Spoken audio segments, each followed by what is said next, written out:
The fentanyl crisis across the country is only getting worse. Nearly 110,000 Americans died last year of drug-related overdoses. That's according to the CDC. Federal officials say nowhere is safe from it, not even here in the Heartland. As our Taylor Johnson reports, the fight against fentanyl distribution is going strong, and it takes everyone to help get it off our streets. 1.5 million. That's how many potential lethal doses of fentanyl were distributed in Nebraska last year. That's nearly enough to kill off the state's population. This year, by all accounts of the numbers of where they're trending, it's not slowing down. A recent study from the CDC says fentanyl-related deaths more than tripled between 2016 and 2021. While Nebraska only sits at around 200 reported deaths a year, in Iowa, with a bigger population, that number is over 400. And Bell says, don't let the data fool you. Our numbers are relatively what I would consider low, that it's probably underreported. Fentanyl is often laced in common opiates that are sold on the streets, not in a pharmacy. All it takes is a dose the same amount as 8 crystals from a salt shaker.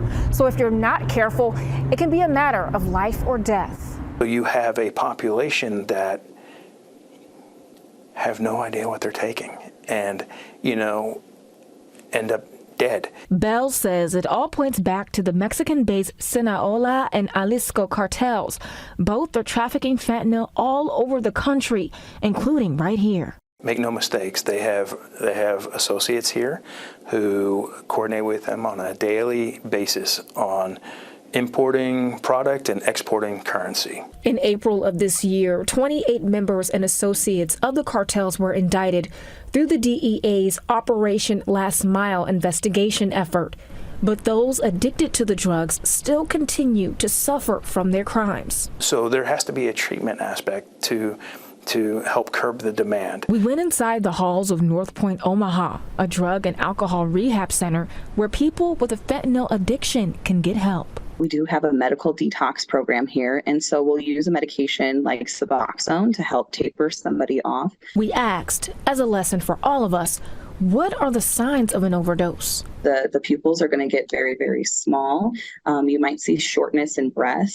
You will find someone acting erratically when it's not appropriate or maybe dozing out. While help is here through treatment and law enforcement investigations, both Gormley and Bell say honesty is key.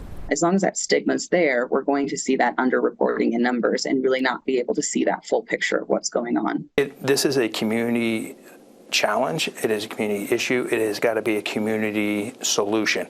And it starts with having a conversation. On your side, Taylor Johnson, 6 News. The DEA says it's arrested more than 3,300 members of Mexican cartels over the last year through Operation Last Mile.